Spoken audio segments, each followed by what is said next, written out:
بغیر وضو کے اگر ایک بندہ دیدہ دانستہ جان بوجھ کر نماز پڑھتا ہے تو ایسا بندہ کافر ہو جاتا ہے۔ سمجھ آئی بات کی؟ جان ایک کہتا ہے یار گمان تھا بے وضو ہے، نماز شروع کر دی، یاد آیا بے وضو تو نہیں تھا، توڑ دی، دوبارہ وضو کر کے نماز شروع تو کوئی مسئلہ نہیں ہے۔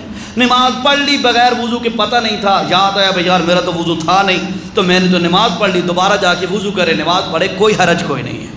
یہ نہیں میں بات کر، ایک بندہ ہے اس کو پتہ ہے میرا وضو نہیں ہے، کیا وضو تو کیری لوڑ ہے، پڑھو انہیں یار، ٹھیک ہے۔ اب بغیر وضو کے جان بوجھ کے نماز پڑھتا ہے تو ایسا بندہ کافر ہو جاتا ہے۔ ایک اور بھی بات بتا دوں، آج کل بھی باتیں ذرا آ رہی ہیں لیکن بہرحال ساری چیزیں ہماری اصلاح کے لیے ہیں۔ ایک جنازہ دے اندر ویندے ہوئے ہیں، اتھے بھی وضو دے اہتمام کیتا کرو۔ میں کفر کا فتویٰ تو نہیں بتاتا آپ کو، لیکن یاد رکھیے گا وہاں پر بھی جائز نہیں ہے، ٹھیک ہے، وہاں پر بھی جائز بغیر وضو کے وہ نماز جنازہ بھی جائز نہیں ہے۔ ہاں اللہ یہ کہ جنازہ کھڑا ہو چکا ہے سامنے، آپ آ رہے ہیں اور آپ اگر وضو کرنے بیٹھتے ہیں تو جنازے کی ہوتی ہیں کتنی تکبیریں؟ 4۔ اللہ اکبر سبحانک اللہ، اللہ اکبر درود پاک، اللہ اکبر دعا، اللہ اکبر سلام، بس اس پہ کتنا ٹائم لگتا ہے؟ 1 یا 2 منٹ، 2-2.5 منٹ لگتے ہیں نا۔ تو ایک بندہ وضو کرنے بیٹھ جائے اس کو بھی 2-3 منٹ لگ جائیں گے۔ اگر یہ بندہ وضو کرنے بیٹھ جاتا ہے اور ادھر سے جنازہ کھڑا ہو گیا ہے تو اب یہ جو ہے وضو کرنے بیٹھے گا تو جنازے سے رہ جائے گا نا۔ تو شریعت نے یہاں پہ رخصت دی ہے، کون سی؟ بغیر وضو دے نہیں، شریعت کہتی ہے ادھر ہی مٹی پر ہاتھ مار کے تیمم کر لے اور جنازے میں شریک ہو جا، وضو شوضو نہ کر۔ سمجھ آئی مسئلے کی؟ یہ سنو یا نا مسئلہ آگے تو انہوں پتہ ہو سی، ہاں ذہن میں رکھو۔ کبھی آتا ہے نا ایسا جنازہ کھڑا ہو گیا اور آپ جو ہے بالکل لیٹ ہیں، ان ٹائم پہنچے ہیں، جنازہ کھڑا ہو گیا، اس وقت وضو شوضو چھوڑو، اس وقت تیمم کرو۔ اللہ دا واسطہ اے نہ آکھے بھئی عزیر شاہ آکھے وضو نہ کرو، میں کہہ رہا ہوں اس وقت جب بالکل جنازہ سٹینڈ اپ کھڑا ہو گیا ہے اور آپ وضو کرنے بیٹھیں گے جنازہ رہ جائے گا، فقہاء نے علماء بیٹھے، مولانا فضل اللہ صاحب بیٹھے، ایسے ہی ہے نا جی حضرت، ایسے ہی مسئلہ، پوچھو علماء سے۔ تو اس وقت آپ وضو کو پینڈنگ کریں، تیمم کریں اور تیمم کر کے جنازے میں شریک ہو جائیں۔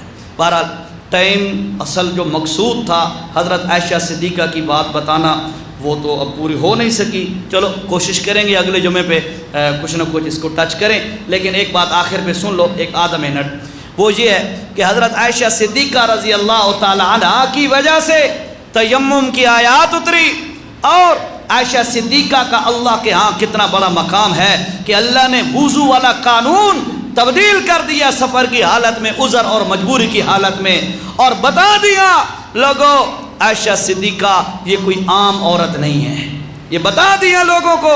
اور ساتھ ایک اور مسئلہ بھی سمجھتے جاؤ آخر پہ، وہ یہ ہے کہ حضور صلی اللہ علیہ وسلم اللہ کے آخری سچے رسول ہیں کہ نہیں؟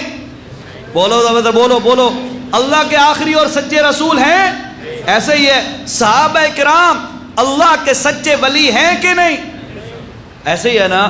یاد رکھو میری بات، شیخ عبد القادر جیلانی رحمت اللہ تعالی علیہ ہوں، شیخ سلطان بہو رحمہ اللہ ہوں، شیخ سلطان زکریا رحمہ اللہ ہوں، کوئی بھی اللہ کا ولی ہو، اس کے ایماندار ہونے پر ہمارے پاس سوائے اچھے گمان کے اور کوئی دلیل نہیں ہے۔ میں جو بات کر رہا ہوں توجہ کرو، ان جتنے بھی بزرگان ہستیاں ہیں ان کے ایمان پر ہم صرف اچھا گمان رکھتے ہیں، بھائی انشاءاللہ یہ پکے مومن ہوں گے، سوائے اچھے گمان کے اور کوئی دلیل نہیں ہے۔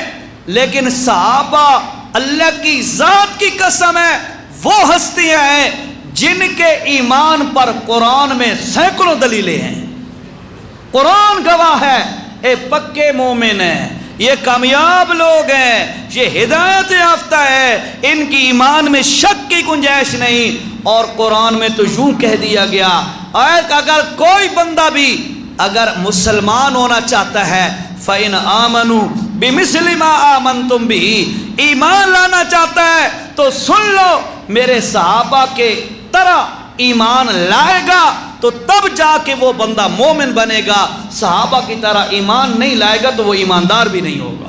اللہ اس کا ایمان ہی قبول نہیں کرے گا. ٹھیک ہے, تو اس کا مطلب یہ ہوا صحابہ کے ایمان پر قرآن گواہ ہے, صحابہ کے ایمان پر رسول اللہ گواہ ہے, تو لہٰذا صحابہ کی ولایت میں شک, بولو ذرا, شک نہیں ہو سکتا. نبی کی نبوت میں شک نہیں, صحابہ کی ولایت میں شک نہیں. دونوں ہستیاں موجود ہیں, صحابی رسول بھی موجود ہیں, رسول اللہ بھی موجود ہیں, اور ہار ڈھونڈ رہے ہیں, ہار نہیں مل رہا, ہار ڈھونڈ رہے ہیں اور ہار نہیں مل رہا. یہ بات ہمیں بتلاتی ہے کہ پردوں کے پیچھے چھپی ہوئی چیزوں کو, غیب کی چیزوں کو اللہ کے سوا نبی بھی نہیں جانتا, ولی بھی نہیں جانتا. ایسا ہی ہے نا. اچھا ہوا کیا پھر؟ اب صحابہ نے تیمم کیا, نمازیں پڑھی, اب ہار شار کوئی نہیں ملا. نبی علیہ السلام نے فرمایا اچھا بھائی چلو چھوڑو ہار کو, چلو بہت لیٹ ہو گئے.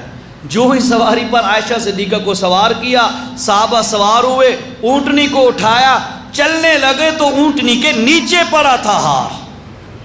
کمال دیکھو, دور ہی کوئی نہیں پیا, اونٹنی کے نیچے پڑا تھا ہار. رسول اللہ بھی ساتھ ہیں, صحابہ بھی ساتھ ہیں, اور ان دونوں بزرگان ہستیوں کے درمیان اللہ تعالیٰ نے اس کو پردے میں رکھا, تو نہ نبی کو پتہ چل سکا, نہ ولی صحابہ کو پتہ چل سکا. تو ہمارا ایمان ہے کہ پردوں کے پیچھے غیب کی چیزوں کو جاننے والا صرف اور صرف کون ہے؟